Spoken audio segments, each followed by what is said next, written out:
Hello friends, आपका स्वागत है NJ classes for A to Z में। मैं हूं नरेंद्र जोशी और आप देखिए आज एक टॉपिक है केमिस्ट्री का। गैल्वेनिक सेल का निर्माण हम किस प्रकार से कर सकते हैं। देखिए फ्रेंड, मैंने यहाँ पे दो डायग्राम बना रखे हैं और जिससे हम बताएंगे कि कोई भी गैल्वेनिक सेल किस प्रकार से वर्क करता है और कैसे उसका निर्माण किया जाता है। देखो डायग्राम मैंने बना रखा है पहले से ही, आपको इसमें ध्यान देना है कि किस प्रकार से कोई भी गैल्वेनिक सेल क्या करेगा, आपका वर्क करेगा। तो देखिए सर्वप्रथम हम फिगर फर्स्ट की बात कर लेते हैं। फिगर फर्स्ट की बात करते हैं तो यहाँ पे देखिए क्या कर रखा है कि बीच में एक पोरस प्लेट लगी हुई है और पोरस प्लेट के इस साइड को अगर आप देखोगे जिंक सल्फेट का सॉल्यूशन भरा हुआ है। जिंक सल्फेट ZnSO4 का सॉल्यूशन भरा हुआ है जिसको मैं C1 से शो कर रहा हूँ। एंड सेकंड केस पे आपका देखो कॉपर सल्फेट का सॉल्यूशन भरा हुआ है जिसको हम क्या लिख रहे हैं C2। अब ध्यान दें फ्रेंड, यहाँ पे दो इलेक्ट्रोड हमने यूज कर रखी है और वो दो इलेक्ट्रोड जो हैं वो एक इसमें अगर आप देख रहे हो ये वाले जो ग्रीन कलर से मैं इसको ग्रीन कर रहा हूँ तो ये आपकी क्या है, कॉपर की इलेक्ट्रोड है। और दूसरा अगर हम देख रहे हैं जिसको मैं ब्लू पेन से कर रहा हूँ तो ये आपका क्या है, एनोड है। तो ध्यान दें, इलेक्ट्रोड बोलते हैं जनरली हम किसी भी मेटल की रॉड को उसी के सॉल्ट सॉल्यूशन में अगर आप डिप करा देते हैं तो वो अपने आप में इलेक्ट्रोड का वर्क करता है। तो जैसे यहाँ पे देखिए ZnSO4 सॉल्यूशन लिए हैं तो उसमें जिंक की रॉड को डाल दिया तो यहाँ पे जिंक की जो रॉड है वो अपने आप में इलेक्ट्रोड का काम कर रही है। दूसरा केस में CuSO4 का सॉल्यूशन लिया है, कॉपर सल्फेट का सॉल्यूशन, उसमें कॉपर की रॉड को डाल दिया तो कॉपर की रॉड यहाँ पे जो है अपने आप में इलेक्ट्रोड का काम कर रही है। तो जब इन दोनों इलेक्ट्रोडों को हम किसी एक वायर के माध्यम से जोड़ देते हैं तो बीच में एमीटर या वोल्टमीटर अटैच कर लेते हैं तो यहाँ पे देखेंगे जो जिंक है उसका जनरली क्या हो रहा है, ऑक्सीडेशन हो रहा है। और ऑक्सीडेशन जनरली आपका एनोड सेल्स पे काम करेगा और कॉपर का क्या हो रहा है, आपका रिडक्शन हो रहा है। तो अपने यहाँ में गैल्वेनिक सेल जो है रिडॉक्स रिएक्शन के फलस्वरूप उत्पन्न होती है। तो गैल्वेनिक सेल का जो वर्क करने का तरीका है वो अपने आप में क्या है, रिडॉक्स रिएक्शन है। अब मेन जो इसका सेकंड टर्म है, हम आते हैं सेकंड डायग्राम में। तो सेकंड डायग्राम को आपको विशेष रूप से देखना है। तो यहाँ पे क्या करता है, सेकंड डायग्राम में हमने यहाँ पे दोनों सॉल्यूशन को पोरस प्लेट या सरंध्र डायफ्राम के माध्यम से अलग किया था। सेकंड केस पे क्या कर रखा है, हमने दो आपका सॉल्यूशन अलग अलग कंटेनर में ले रखे हैं। पहला सॉल्यूशन देखिए आप किसका बना है, जिंक सल्फेट का सॉल्यूशन है। और दूसरे केस में हमने किसका ले रखा है, कॉपर सल्फेट का सॉल्यूशन ले रखा है। ठीक है फ्रेंड्स, अब जिंक सल्फेट के सॉल्यूशन में जो ये वाली इलेक्ट्रोड है, ये वाली जो इलेक्ट्रोड है ये जनरली आपकी किसकी है, जिंक की इलेक्ट्रोड है। और इधर वाले के केस में अगर आप देखते हो तो ये वाला जो इलेक्ट्रोड है वो आपका किसका है, कॉपर का इलेक्ट्रोड है। ठीक है, तो ध्यान दें फ्रेंड्स, जब आप इस जिंक सल्फेट सॉल्यूशन में जिंक की रॉड को और कॉपर सल्फेट सॉल्यूशन में कॉपर की रॉड को डिप करा देते हैं तो इन दोनों इलेक्ट्रोडों को एक किसी वायर के माध्यम से हमने क्या कर लिया, कनेक्ट कर लिया। तो जब वायर के माध्यम से हम दोनों को कनेक्ट करते हैं और कहीं ना कहीं वायर के बीच में हमने एक कुंजी जोड़ दी और एमीटर और वोल्टमीटर इसलिए लगा दिया क्योंकि जो इस बाह्य परिपथ में जो आपका करंट फ्लो करेगा उसको हम क्या कर पाएंगे, वे कर पाएंगे कि कितना वोल्टेज या कितना एम्पियर की धारा इससे बाहर निकल रही है। और अब यहाँ पे देखने वाली बात यह फ्रेंड, जब हम दोनों को किसी वायर के माध्यम से जोड़ा तो जिंक का जो है जनरली क्या देखने को मिला आपको, जिंक में देखने को मिलेगा हमको ऑक्सीडेशन। देखिए जिंक में ऑक्सीडेशन कैसे मिल रहा है, तो जिंक का यहाँ पे जो मेटल है वो आपका जिंक सल्फेट के सॉल्यूशन में डिप कराया तो जिंक किसमें कन्वर्ट हुआ, जिंक 2 पॉजिटिव, जब 2 इलेक्ट्रॉन क्या हो गए, बाहर निकल गए। तो यहाँ पे क्या हो रहा है, रूल कौन सा लग रहा है, ऑक्सीडेशन नंबर 0 to +2 हुआ है तो सीधी सी बात है क्या हो गया होगा, ऑक्सीडेशन। सेम केस यहाँ देखिए, कॉपर 2 पॉजिटिव से किसमें 2 इलेक्ट्रॉन गेन कर रहा है तो किसमें कन्वर्ट हुआ, Cu positive, sorry Cu2 positive convert हुआ 2 इलेक्ट्रॉन लेने के बाद Cu में। तो यहाँ पे क्या हो रहा है, रिडक्शन, क्योंकि +2 से कहाँ आया, 0। आपने पढ़ा होगा ऑक्सीडेशन नंबर में अगर इंक्रीज हो रहा है तो ऑक्सीडेशन है और ऑक्सीडेशन नंबर में डिक्रीज हो रहा है तो सीधी सी बात क्या है, रिडक्शन है। तो ऑक्सीडेशन हमेशा कहां पे होगा, एनोड पे। तो इसके लिए एक ट्रिक बता रहा हूं मैं आपको, आज याद रखेंगे लॉन, LOAN, क्या याद रख लेंगे, लॉन। मैं इधर बता देता हूं, LOAN, लॉन। तो लॉन का मतलब क्या है, सीधी सी बात है, एल का मतलब है loss of electron, loss of electron. तो इलेक्ट्रॉन का लॉस हो रहा होगा तो सीधी सी बात है वो टर्म क्या होगा, oxidation. Loss of electron means oxidation.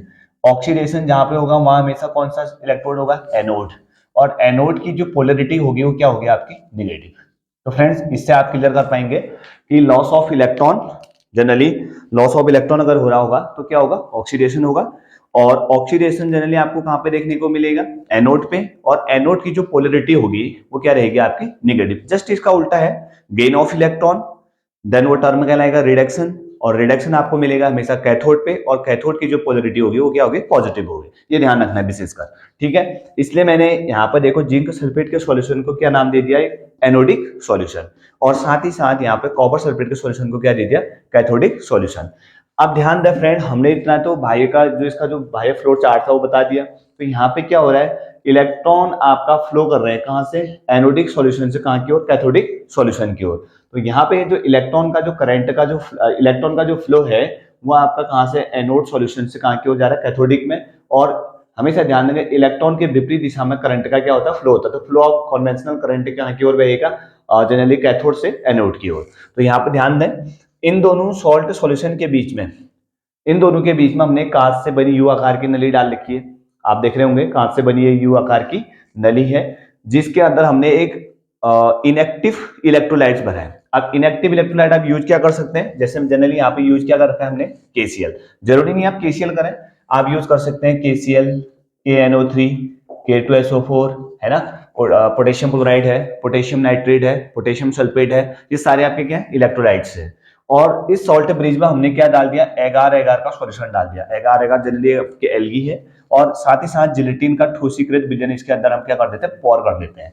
और उसके बाद जो लवण सेतु है या साल्ट ब्रिज है, इसका जनरली काम क्या है कि वो दोनों सॉल्यूशन के बीच में विद्युत उदासीनता को बनाए रखने का काम मेनली ये जनरली करती है। जो लवण सेतु है वो दोनों विलयनों में, अगर आप देखोगे जो लवण सेतु है दोनों विलयनों के बीच में क्या करती है जनरली, विद्युत दोनों विलयनों के बीच में विद्युत उदासीनता को बनाए रखती है। और साथ ही साथ अगर आप देखेंगे तो एक अर्धसेल से दूसरे अर्धसेल में आयनों के परिवहन को या आयनों के गमन को हमेशा क्या करे रहती है जनरली, आपकी सुगमता से बनाकर रखती है। जो आयन होते हैं वो एक सेल से दूसरे सेल, इलेक्ट्रोड से दूसरे एक सॉल्यूशन से दूसरे सॉल्यूशन की ओर, दूसरे सॉल्यूशन से इस सॉल्यूशन की ओर क्या कर सकते हैं, गमन कर सकते हैं।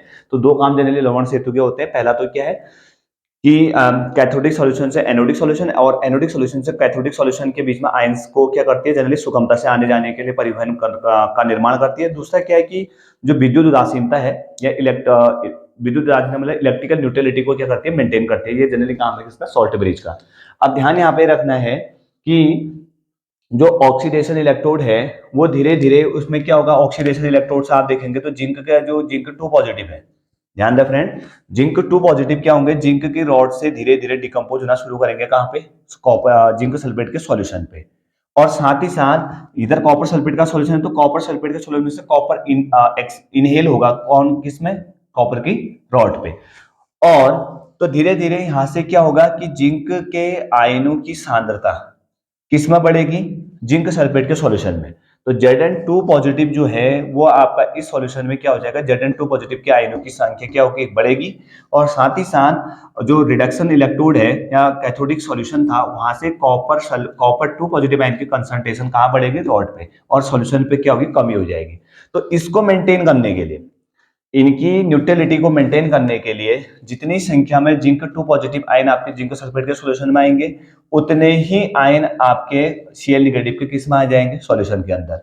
और यहाँ पे क्या हो रहा है, जितने Cu2 पॉजिटिव आपका रॉड पे जा रहे हैं उतने ही K पॉजिटिव आयन कहाँ आ जाएंगे, सॉल्यूशन में। इस प्रकार से दोनों विलयनों के बीच में वैद्युत उदासीनता क्या होती है, जनरली बनी रहती है। और एक गैल्वेनिक सेल का निर्माण तभी होगा जब आपको उस गैल्वेनिक सेल के अंदर क्या देखने को मिलेगी, रेडॉक्स रिएक्शन। अब रेडॉक्स रिएक्शन क्यों कह रहा हूं मैं, ध्यान दें फ्रेंड्स, क्योंकि इस रिएक्शन के अंदर क्या हो रहा है जनरली, ये आपका क्या है, ऑक्सीडेशन हाफ सेल है, और ये क्या है आपका रिडक्शन हाफ सेल है। तो एक ही सेल के अंदर आपको रिडक्शन भी देखने को मिल रहा है और साथ ही साथ ऑक्सीडेशन भी देखने को मिल रहा है। तो रेडॉक्स से हम क्या समझते हैं, when the reaction takes place reduction as well as oxidation, ऐसी रिएक्शन जहां पर रिडक्शन भी हो रहा है और साथ ही साथ क्या हो रहा है, ऑक्सीडेशन हो रहा है, तो ऐसी रिएक्शन को हम जनरली क्या बोल दे रहे हैं, रेडॉक्स रिएक्शन बोल दे रहे हैं। तो यहाँ पर देखिए जिंक का क्या हुआ था, ऑक्सीडेशन, और कॉपर का क्या हुआ, रिडक्शन। तो इस प्रकार से ये जो गैल्वेनिक सेल है वो क्या करता है, प्रॉपर वर्क करता है। तो गैल्वेनिक सेल में देखेंगे हमेशा, अगर आप बात करेंगे जो गैल्वेनिक सेल का निर्माण है, उस गैल्वेनिक सेल में अगर आप देखोगे ऑक्सीकरण इलेक्ट्रोड पर संपन्न होने वाली अभिक्रिया को, ऑक्सीकरण इलेक्ट्रोड पर संपन्न होने वाली जो अभिक्रिया होती है उसके लिए हमेशा ऋणात्मक एक आपको विभव देखने को मिलेगा, और जो कैथोडिक सॉल्यूशन में जो रिडक्शन हो रहा है तो यहाँ पे एक धनात्मक विभव इस इलेक्ट्रोड पर देखने को आपको मिलेगा। तो इस प्रकार से जो एक गैल्वेनिक सेल है वो क्या करता है, आपका प्रॉपर रूप से वर्क करता है। तो आपको ध्यान रखना है, जो गैल्वेनिक सेल है उसमें एक रिडक्शन हाफ सेल और दूसरा क्या है, ऑक्सीडेशन हाफ सेल, आपस में उनको हम क्या कर देते हैं, किसी एक वायर के माध्यम से, साथ ही साथ कुंजी और एमीटर या वोल्टमीटर के माध्यम से जोड़ देते हैं, या उसको बाह्य विद्युत परिपथ से जोड़ देते हैं। और जब ये सॉल्यूशन, इसमें जिंक के आयन है धीरे धीरे ऑक्सीडाइज्ड होते हैं, और एक समय पश्चात आप देखोगे तो जिंक की रॉड जो होती है इतनी डिकम्पोज हो सकती है, ऐसे डिकम्पोज हो जाएगी, और साथ ही साथ इस रॉड पे आपका क्या होना शुरू हो जाएगा, आपका Cu2 पॉजिटिव के आयन यहाँ पर चिपकने क्या हो जाएंगे, शुरू हो जाएंगे।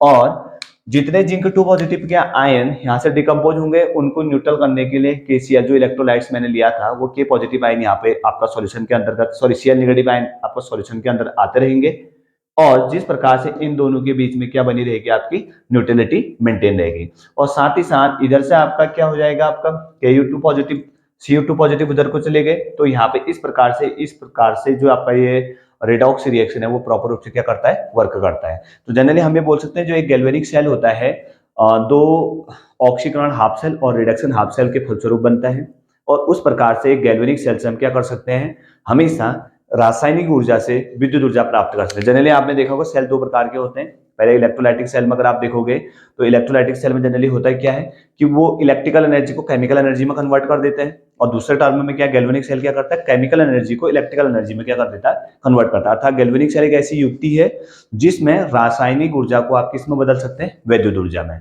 और दूसरा वैद्युत अपघटनी सेल में जनरली क्या होगा कि जो वैद्युत ऊर्जा को रासायनिक ऊर्जा में बदलने का क्या करता है, काम करता है। डेनियल सेल इसका, लैक्लांसी सेल इसका जनरली क्या है, एग्जाम्पल है। तो आपने पढ़ा किस प्रकार से रिडॉक्स रिएक्शन या रिडॉक्स सेल जो है आपका वर्क करता है, एक डायग्राम के माध्यम से आपने पढ़ा। अगर आपको वीडियो अच्छी लगती है शेयर करिए, लाइक करिए, सब्सक्राइब करिए। अगर चैनल पर नए हैं तो बेल आइकन को भी आप दबाएंगे, और आप जिसके माध्यम से अब नई नई वीडियो आपको देखने को मिलेगी। Thanks for watching NJ classes.